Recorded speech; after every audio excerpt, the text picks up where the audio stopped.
আর বেগুন 80 টাকা, সাদাটা 60 টাকা, আর পটল 20-30 টাকা কেজি। একই দাম আছে, আগেও 30 টাকা ছিল, এখনো 30 টাকা। আর গাজর চলে 80 টাকা, 160 টাকা কেজি, আর দেশিটা 100 টাকা কেজি। মরিচটা শসার দাম একটু বেশি আর কি, আগের থেকে একটু বেশি।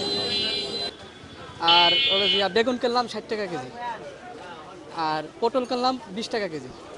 মোটামুটি সহনীয় পর্যায়ে আছে আমার কাছে যা মনে হয়। অল্প কটা দেশি বাইলা মাছ আর কালচু মাছ কিনলাম। মাছের দরও বেশি, মাছের আমদানিও কম। মাছের সংখ্যা খুব কম, এখন মাছ পাওয়া যেতেছে না, মাছের দাম খুব বেশি। যেরকম ইলিশ মাছ 2200-2500 টাকা কেজি, কাতল মাছ 400 টাকা, রুই মাছ 400 টাকা।